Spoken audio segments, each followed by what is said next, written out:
Si tu envoies un commentaire et que tu effaces, pourquoi tu effaces, hein? Ça déjà je comprends pas. Pourquoi tu effaces ton commentaire si tu n'es pas d'accord avec le sujet de la femme? D'autre part, concernant la gestion de patrimoine, tu sais, moi je t'ai dit, je viens de, grâce par la permission d'Allah, j'ai un bac plus 5 de gestion de patrimoine. Donc, si tu veux parler de gestion de patrimoine, d'héritage, on peut parler longtemps, mais ça sert à rien d'effacer tes commentaires si tu veux faire un débat sur ça. D'autre part, il y a aussi la gestion de patrimoine qui est énoncée dans le Coran, bien entendu dans Surat An-Nisa, comme tu l'as bien soulevé. Et c'est mentionné comme Allah respecte les hommes. Et c'est logique. C'est logique, Allah dit, vous avez autorité sur les femmes. Vous avez autorité sur les femmes concernant les lois financières, la gestion de la comptabilité de la famille, de la situation familiale et concernant donc la sécurité, le confort. Bah oui, c'est normal, prendre soin de sa famille, avec la maison, avec la sécurité, etc. Mais ça ne veut pas dire derrière que je dois travailler comme un dingue 24 heures sur 24, 7 jours sur 7 et ne pas prendre soin de ma famille quand elle en a besoin. Quand on a besoin, déjà, on a énoncé les moments d'indisposition de la femme. On ne va pas rentrer dans les détails, je pense que j'ai déjà été assez claire. Maintenant, concernant la gestion de la famille, etc., déjà, le prophète Mohammed, il faisait la couture, il aidait ses femmes, je rentre pas dans les détails parce que je connais pas. Je sais pas il faisait la cuisine, je l'ai pas lu, mais je sais qu'il faisait de la couture, des trucs féminins. C'est des tâches ménagères et tout. Enfin, voilà. En plus, il n'en avait pas besoin, forcément besoin. Il avait beaucoup de femmes autour de lui, d'esclaves à l'époque parce que c'était permis, mais Allah dans le Coran, ça aussi on aura l'occasion d'en discuter, ne pouvait pas dire tout de suite fini l'esclavage, l'esclave, parce qu'ils vivaient de ça les gens. Donc par miséricorde, ils ne pouvaient pas tout de suite dire c'est fini ça, ce système-là. C'est par miséricorde. Mais les gens ils comprennent pas. Et donc il y a une sorte de progression voilà, sociale énoncée dans le Coran pour les femmes, émancipation de la femme et fin de abolition de l'esclavage, sauf que tout ça, c'est subtil. Est-ce qu'on peut pas tout de suite dire, voilà, arrête la télé tout de suite parce que là-dedans, dans la télé, il y a plein de choses bizarres, et arrête la musique tout de suite, parce que là-dedans, il y a plein de choses bizarres, alors qu'en fait, on a été habitué 24 heures sur 24, 7 jours sur 7 à la télé et tout ça, et à Internet et tout. C'est pour ça qu'on est là sur le YouTube pour progressivement voilà, vous expliquer les choses pour que vous puissiez, votre cerveau et tout, votre cœur, mental, etc., se déconnecte progressivement de tout ça, de tout ce qui est réseau, etc., pour que vous puissiez, voilà, progressivement vous relier avec votre Seigneur Allah. On va pas faire d'un coup, boum. Non, parce que il y a de la miséricorde d'Allah, tout ça, vous voyez? C'est la miséricorde. Patience, on attend, on explique, on essaie de faire comprendre, vous voyez? Donc, maintenant, après, si vous voulez pas comprendre, vous voulez pas prendre en compte tout ce côté-là de la patience, de la miséricorde, bien sûr, ça va venir, pour certains, ça va venir, boum, d'un coup. Ah, j'ai pas vu le truc venir. Bah, à l'instant, pourtant, ça fait des mois qu'on parle, hein. Ça fait des années que certains ont déjà parlé. Voilà. Donc maintenant, si vous voulez continuer, persister dans cet état d'esprit, allez-y, mais vous serez tout seul dans cet état d'esprit de malheureux. Vous serez malheureux tout seul. Les hommes sont malheureux actuellement parce qu'ils ne veulent pas comprendre ça. Ils ne veulent pas comprendre ça, les hommes, la gente masculine. Ils pensent que les gens sont méchants avec eux, qu'ils sont victimes et tout. Mais ils ne comprennent pas que derrière, il y a une leçon à en tirer, il y a des choses à comprendre. Que la franc-maçonnerie est contre eux, nanani nanana. Mais tout ça, ce sont des outils d'Allah pour vous faire comprendre des choses. Mais vous voulez pas comprendre, pour vous, il y a toujours un ennemi quelque part qui est méchant. Le méchant, c'est nous-mêmes. C'est en nous-mêmes. C'est vous-même. C'est en vous-même. Une fois que vous êtes apaisé avec votre part de méchanceté et que vous avez compris tout ça, eh bien, vous pouvez prétendre déjà à la libération de la victimisation et de toujours chercher un coupable. Cherchez pas de coupable. Cherchez pas de coupable. N'en cherchez pas. N'en cherchez pas. Maintenant, pour tout ce qui est gestion de patrimoine, avec l'héritage énoncé dans le Coran, c'est de la miséricorde. C'est-à-dire que Allah est privilégie. Il dit, voilà, vous avez autorité financière, mais pas autorité morale, pas autorité psychique, pas autorité physique je vais vous taper ou quoi. Le mot frapper dans le Coran, il veut dire aussi faire l'amour. Donc il y a plusieurs sens. Le Coran, il est polysémique quand il dit vous frappez vos femmes. Et les gens, ils comprennent frapper, je vais mettre une gifle, tabasser, etc. Le prophète Mohammed sallallahu alayhi wa sallam n'a jamais levé le doigt sur ses femmes. Alors, à l'époque, peut-être ça se faisait, se frapper, peut-être. Mais en tout cas, le prophète Mohammed sallallahu alayhi wa sallam, il a bien montré le bon comportement et l'émancipation des caractères qui tend à ne pas frapper ni les femmes, ni les enfants. Maintenant, c'est vrai que, des fois, pour les enfants, en tout cas, une fessée, voilà, quoi. Mais en tout cas, c'est pas... on essaye tous d'éviter, quoi. Voilà, on essaye tous d'éviter la violence. On essaye le maximum d'éviter. Mais on est dans des temps où, waouh, c'est chaud quand même, c'est clair. Mais maintenant, pour les femmes, c'est des adultes, quoi. Je veux dire, vous n'allez pas frapper une adulte, ça fout la honte. Ça fout la honte. Vous avez d'autres manières de faire. Voilà. Sinon, maintenant, concernant donc, la gestion de patrimoine, vous avez la possibilité d'avoir... alors la femme, je crois qu'elle hérite toujours moins parce que par rapport aux frères, par rapport aux cousins, par rapport aux frères, par rapport au père, par rapport etc., aux hommes, quoi.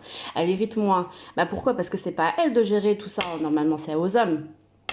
Voilà, la sécurité financière, etc. Ça a été donné sur ordre d'Allah aux hommes. Bon, il n'y a rien à redire là-dessus. C'était ça à l'époque. D'accord? À l'époque, c'était ça. Mais qu'est-ce qu'on en a conclu après, au fur et à mesure? C'est que ce privilège qui a été donné aux hommes, est-ce que ça a été respecté? Derrière, tu as un privilège d'honorer des terres, d'honorer des terres. En plus, c'est vraiment lié en plus à tout ce qui est fertilisation, terre fertile, fruits. Et je vous ai déjà parlé de toute cette symbolique de fruits. C'est donné aux hommes de prendre soin des fruits, de prendre soin de la terre, de prendre soin de cultiver, etc. Comme c'est donné aux hommes de prendre soin de la femme. Vous voyez le rapprochement? C'est pas à la femme de s'auto-prendre soin. C'est aux hommes de prendre soin de la femme.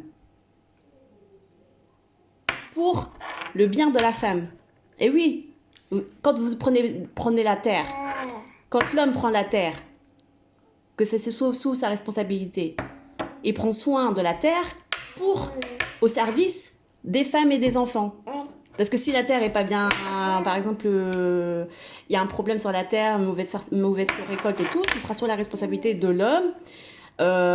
S'il a mal fait son travail, après, bien sûr, c'est par la permission d'Allah. Mais s'il a mal fait son travail, il n'a pas bien récolté, etc., bah, c'est qui va pas manger? C'est les hommes, c'est les femmes et les enfants. Tout simplement que ça veut dire. Donc l'héritage, vous voyez juste le côté gros lot, pognon, fric. Mais non. C'est parce que ce système qui est mis en place, c'est un système qui permet de ne plus de dire ma femme a faim ou mon enfant a faim ou des choses comme ça. Et après, bien sûr, par la permission d'Allah, parce que, bien entendu, les récoltes et tout ça, tout ce qui est les fruits, tout ce qui est la tempête, le vent, on peut voir les catastrophes naturelles, etc. Tout ça, c'est sous l'ordre d'Allah. Donc, si demain, la récolte, elle est bien faite et tout, mais que Allah veut mettre un vent qui souffle, bah, c'est tout, c'est tant pis, voilà. Ça, c'est aussi par la permission d'Allah, c'est toujours grâce à Allah. C'est pour aussi une façon pour vous de remercier Allah des bienfaits qu'il met sur votre terre, qu'il met sur votre terre, qu'il met en vos femmes. Comme il a dit, An-Nisa, peut-être pour vous, vous croyez que la femme, c'est un mal pour vous, mais en fait, c'est un grand bien. Ben voilà, un grand bien. Qu'est-ce qu'on peut dire de plus? Qu'est-ce qu'on peut dire de plus? Gestion de patrimoine, en français, c'est comment je gère mon patrimoine pour que ça soit toujours pérenne, préservé et que ça se développe progressivement, etc. C'est comment je gère, voilà. Eh ben Allah dans le Coran, il fait de la gestion de patrimoine. Il nous éduque, il éduque l'homme. C'est pour ça que des femmes elles disent oh il parle à l'homme, tout le temps à l'homme, tout le temps à l'homme. Mais parce que en fait c'est pas qu'il parle tout le temps à l'homme, il parle à tout le monde. Mais c'est que les hommes ont besoin de renforcement, ils ont besoin d'enseignement sur comment on gère. Parce que c'est beaucoup de gens, de hommes. Et c'est ce que j'allais en venir. Et je te remercie d'ailleurs de faire toutes ces remarques sur Anissa et sur les femmes. Parce qu'au jour d'aujourd'hui, on n'apprend pas aux hommes comment faire la gestion de son patrimoine, comment gérer la femme, comment gérer la femme. Non, mais comment la prendre soin de la femme, comment prendre soin de la femme, comment prendre soin de son patrimoine, etc. Ça, on leur apprend pas. On n'apprend pas aux hommes. Alors demain, comment gérer le portefeuille? Bah oui, c'est sûr qu'on peut pas savoir. Et souvent, c'est la femme qui sait mieux parce qu'elle a plus l'instinct. Mais si la femme le sait, c'est qu'ils doivent si vous regardez les couples, par exemple, des Français qui fonctionnent très bien, il y a même aussi des couples musulmans qui ont compris ça. C'est tout simplement travailler en coopération avec sa femme, parce que sa femme, elle a beaucoup plus de facilité, d'intuition, vu voilà, elle a peur pour ses enfants, que les enfants n'aient pas à manger et tout, donc elle va se dire, non, il faut absolument que je mette un petit peu de côté, comment je vais faire, nanana, donc elle a plus cette facilité-là, et l'homme ne doit pas en avoir honte de demander à sa femme de travailler en coopération dans la gestion du patrimoine, et au contraire, je pense que c'est même voulu, parce que chacun est complémentaire. Et ça, l'homme, c'est pas marqué dans le Coran. Demandez à vos femmes, parce que Allah est tellement subtil, et tellement, comment on dit, c'est Ya Latif. Tu connais Ya Latif? Ya Latif. C'est la subtilité, c'est d'un amour subtil, c'est-à-dire elle va pas mettre la honte comme ça aux hommes en disant vous les hommes vous avez un peu de mal au niveau mathématique, ou vous avez un peu de mal au niveau comptabilité, comment gérer, ou vous avez aidez-vous, demandez aux femmes. Non, elle va pas dire ça quand même, c'est Allah quand même. Je sais pas, faut être subtil. Moi je peux pas être subtil parce que dans un moment où faut avancer dans la progression de la conscience. Je peux plus faire la subtilité parce que c'est mal compris, c'est pas compris. Quand c'est subtil, on comprend pas. Moi, je suis une humaine, je vous dis, de par mes formations, de par mon expérience, de par ce que je comprends du Coran et des messages d'Allah, voilà, je vous dis vraiment ce que je ressens. C'est-à-dire que nous devons être dans une coopération homme-femme, tout simplement, le yin et le yang. Comme je vous l'ai dit, je l'ai déjà dit plusieurs fois. Une complémentarité. Maintenant, il faut arrêter les hommes de hurler sur tous les toits, c'est la faute aux femmes. Déjà de une. Et de deux, demander pardon aux femmes. Si vous le faites subtilement, tant mieux. Si vous voulez pas le crier sur tous les toits, c'est pas grave. Mais au moins, dans le cœur, faites-le. Et aussi par la parole et les gestes au quotidien avec vos femmes. Inch'Allah. Mais maintenant, faites, je veux dire, voilà. Remettez-vous en question, faites de la méditation, remettez-vous en question, et vous avez cette faculté d'être toujours connecté avec Allah. Et si vous avez vraiment cette envie de comprendre le message que je viens de vous dire, mettez-vous en résonance avec votre Seigneur Allah, vous allez voir. L'homme, moi, c'est un miracle à chaque fois quand je parle avec l'homme, parce que l'homme, il dit des choses, il sait même pas ce qu'il dit, mais je sais que c'est Allah qui parle derrière, on va dire entre guillemets, que c'est la parole d'Allah, parce que c'est tout de suite facile, c'est réactif, il s'en rend pas compte l'homme. Mais Allah lui met tout de suite la parole, l'action, voilà, dans la bouche, tout, tac, tac, tac. Nous, on doit réfléchir, méditer, prendre un, mais vous, les hommes, même si vous n'êtes pas connectés avec Allah, même si vous ne faites pas la prière, que ce soit, il y a quand même des choses qui sortent de votre bouche que voilà, c'est tout de suite tac, tac, tac. C'est une opportunité qu'Allah vous met dans votre bouche, tout de suite, c'est tac, voilà. Après, je dis pas que vous avez tout le temps raison, mais il y a des choses que la femme, elle comprend que tout de suite, c'est voilà. Donc, prenez cette...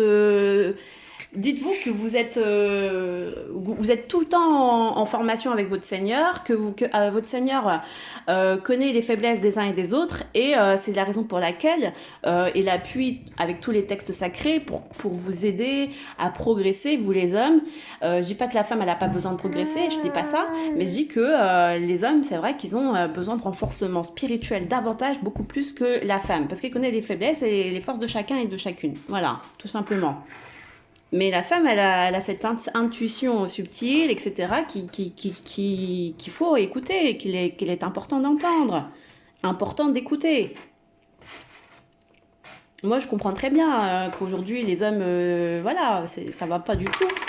Ça va pas du tout dans la tête et tout. Je comprends, c'est pareil pour les femmes, mais si vous êtes buté en restant collé sur le principe que c'est la faute aux femmes, que la femme, elle sera châtiée, nanana, nanana, bah, restez là-dedans. Hein, on reste là-dedans, chacun ses oignons alors, parce que vous avancerez pas dans le cheminement. Et moi, j'ai pas besoin d'incriminer les hommes ni quoi que ce soit. Moi, je considère que moi j'ai deux garçons, j'ai deux petits garçons, et je veux tout le meilleur pour eux, et je veux pas qu'ils tombent sur des femmes, des pestes ou des trucs comme ça. Je veux qu'ils soient bien dans leur vie, etc. Donc j'aime les hommes, mais les hommes n'aiment pas les femmes. Les hommes n'aiment pas les femmes. Quand ils comprendront que les hommes n'aiment pas les femmes, ah, ils se mettront en question. Ils se remettront en question. Ils se remettront en question, c'est tout. Et quand ils se remettront en question, c'est là qu'ils pourront faire le cheminement véritable. Et c'est pas pour rien qu'à chaque fois dans les civilisations, les hommes, la plupart, il y a beaucoup qui tendent vers l'homosexualité. Moi, je vais vous donner un exemple. J'étais en Égypte et il y a un ami à moi, il me dit viens, on va sortir un peu et tout, se détendre et tout ça. J'ai dit d'accord, ok. Et je suis partie dans un bar à chicha et j'ai vu, il y avait des femmes un peu comme à l'ère égyptienne, mais vraiment, vous savez, c'est très étrange parce que ces femmes-là, tu les vois jamais dehors dans la rue. Ils sont en niqab ou je sais pas, en voile et tout. Mais le soir, quand j'étais là-bas, j'ai dit waouh, putain, je suis dans un autre monde là. Les femmes, elles étaient avec des maquillages un peu comme à l'égyptienne, vous savez, les traits, les eyeliners là, ils vont jusqu'aux oreilles là. J'ai flippé, j'ai dit waouh, c'est quoi ça? Je suis dans quelle sorte de truc là? Moi, j'ai pris mon chicha, j'ai pris mon verre de sirop citron. Et c'était la première fois que je fumais le chicha. J'avais envie de goûter parce qu'en France, bon, j'oserais jamais aller dans un truc de chicha ni quoi que ce soit. Et là, j'ai dit, waouh, je suis en Égypte et tout, pourquoi pas, peut-être que c'est bien. À l'époque, je connaissais pas encore la religion islam, mais voilà, je me dis, je disais à tout le monde, ouais, je suis musulman, mais j'étais pas pratiquante. Et là, je vois des femmes, elles sont seules sur une table. Je sais pas ce qui se passe, hein, mais elles étaient seules sur une table et personne ne les approche, personne ne leur parle. Elles sont toutes seules, elles font leur chicha et elles te regardent d'un regard, je sais pas, c'était chelou, tu vois, mais vraiment chelou. Et là, je me suis dit, waouh. Bon, waouh, quelle prestance. La femme un peu, vous savez, Cléopâtre, me parle pas, je te parle pas, je te regarde, et voilà, c'est tout. Et puis il y a le côté, waouh, qu'est-ce que ça dégage là-dedans, tu vois. C'est-à-dire que le matin, ça se trouve, elle met le niqab et tout, et le soir, elle est en mode, je me détends, tu vois. Un peu chelou, c'est un peu schizophrénie tout ça, tu vois. Et je me dis, il y a un malaise. Il y a un malaise quelque part. Il y a un malaise quelque part. Donc, maintenant, quand moi, mon ami, ce que j'ai bien aimé, c'est qu'il m'a proposé, tu vois, et en gros, bah voilà, enfin, il m'a proposé de sortir, de pas me fermer quoi que ce soit, mais parce que j'étais juste une amie, c'est tout. J'étais pas sa femme ni quoi que ce soit, j'étais juste une amie. Mais est-ce que demain tu vois des hommes et des femmes qui sont mariés, qui vont entretenir une relation comme ça de je prends soin de toi, on sort. Franchement, je sais pas. Les Français peut-être ils le font, mais je sais pas dans les peut-être maintenant ça se modernise. J'en sais rien. Je connais pas tout le monde. Mais en tout cas, tout ce que je voulais savoir, ce que je voulais dire, c'est que pour pas m'éterniser sur ce sujet,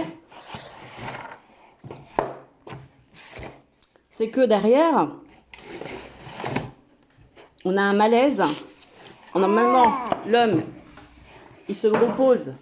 Le soir, il va aller fumer sa chicha avec ses potes, alors que normalement, ça devrait être les femmes qui, leur moment de période où elles doivent rien faire et tout, ou qu'elles sont bien, elles doivent se reposer, pas rien faire, mais voilà, lever un peu le pied.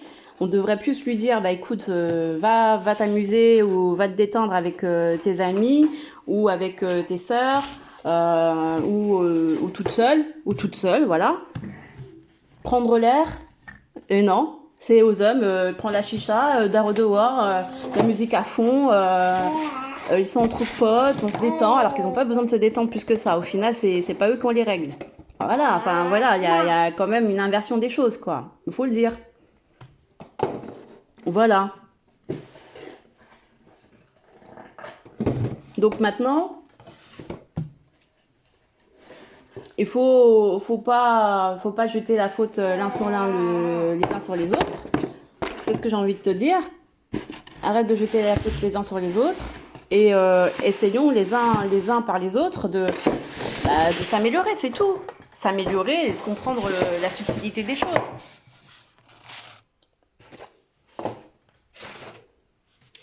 Voilà. Pour moi, un homme n'a pas besoin de se reposer. Non, il n'y a pas besoin. S'il est fatigué, il prend le livre et il relit encore le Coran et médite encore et encore et encore. C'est pas lui qui a besoin de se reposer. C'est pas la vérité, c'est ça. Mais c'est que maintenant, quand tu regardes, c'est les hommes qui se reposent le plus que les femmes. Il y a un problème. Il y a un problème. Tu vois les femmes sur YouTube, elles sont là à cuisiner matin, midi, soir pour leur mari. Moi, je suis pas contre. C'est bien tant mieux pour elles si elles sont contentes. Mais où ça mène? À l'endormissement du mari. Bah oui, après, il faut aussi que les femmes, elles sachent qu'elles sont aussi responsables de leur propre situation. Si elles se laissent faire indéfiniment, bah rien ne changera non plus. Si elles sont contentes de leurs conditions, rien ne changera non plus. Bah oui, je suis désolée, les femmes aussi, les mamans, elles sont là pour aussi éduquer les petits garçons, les futurs petits les futurs hommes. Donc, faut essayer de pas refaire toujours les mêmes erreurs et que les hommes prennent note de la vérité aussi, entre guillemets. Sinon, ça changera pas. Moi, je me rappelle quand j'étais au travail, dans la banque, eh bien, il fallait faire le plus maximum de contrats, fallait faire maximum de contrats, voilà, fallait faire signer maximum de clients. Et on était toujours en compétition avec mes collègues femmes. Et à un moment, je restais, parce que j'étais toute jeune, et je venais juste d'intégrer la boîte, et donc moi, je voulais vraiment performer, je voulais vraiment faire du chiffre, voilà, quoi. Et je voulais pas je voulais qu'on me prenne. Donc j'étais à l'essai et je voulais qu'on me prenne absolument. Sauf que quand je voyais bien que comme déjà j'étais nouvelle, donc j'avais pas toutes les compétences, j'avais pas toute l'expérience et tout. Donc qu'est-ce que je faisais? Je restais plus longtemps au bureau. Comme ça, j'avançais, je prenais de l'avance. Et comme ça, je pouvais encore plus améliorer ma technique et tout de vente et tout ça. Et au final, j'ai tout pulvérisé. Et les autres femmes, elles n'étaient pas d'accord. Elles disaient, ouais, mais c'est pas juste, toi, tu restes plus longtemps au bureau, alors que nous, on a des femmes, nous, on a des maris, nous, on a des enfants. Et je dis, bah, c'est pas mon problème, vous avez des enfants, moi, j'en ai pas. Bah, je mets toutes les chances de mon côté, tu vois. Moi aussi, j'ai envie de jouer, j'ai envie de gagner au concours et tout ça. Moi aussi, j'ai envie de gagner du fric et tout et tout. Tu vois, c'était le côté profit, profit, profit, tu vois. Et au final, elles m'ont dit, ouais, mais c'est pas bien parce que regarde, nous en tant que femmes, on a demandé à avoir des droits, tu vois, nos parents, ils ont gagné des droits de congé, des droits de sortir plus tôt du bureau et tout. Et toi, si tu devais trop, tu t'en fais trop, à la fin, les patrons, ils voudront aussi que nous aussi, on performe comme toi. Et vu que nous, on peut pas rester jusqu'à 19h, 20h, ben, tu vois, tu nous mets à défaut. J'avais pas compris ça, en fait. À l'époque, j'avais pas compris ça. Moi, j'ai dit non, mais attends, qu'est-ce qu'elle raconte? Elles veulent pas que je gagne ou quoi? Tu vois, j'étais plus dans cette mentalité parce que bien sûr, c'était le côté mentalité banque. Quand tu es dans la banque, je veux dire, c'est pour gagner du fric, c'est pas pour autre chose, hein. Mais en même temps, je faisais du social quand même. À la fin de ma carrière, bah, j'ai fait que du social pratiquement parce que je me retrouvais pas parce que quand plus tu veux gagner, plus tu veux gagner, plus tu veux gagner, plus tu veux gagner, de toute façon, tu deviens un requin. Et quand tu vois que t'as des requins qui sont vraiment autour de toi, tu dis, ah ouais, c'est que moi aussi, je suis devenu un requin, donc là, c'est grave. Donc, il faut changer de comportement. Donc voilà, faut changer de comportement, les amis. Il faut changer de comportement, sinon tu vas toujours être dans les mauvais, tu vas trouver toujours plus victime, tu vas toujours trouver plus coupable. Non, non, non, non. Faut travailler sur soi, essayer de s'améliorer soi-même. Et puis les femmes, pareil, arrêtez d'en faire trop, parce qu'après vous allez, c'est comme ce que je viens de dire, euh, vous avez des droits, Allah vous donne des droits, eh bien respectez ces droits-là. Parce que c'est des droits, les hommes ont le droit de prendre soin de vous.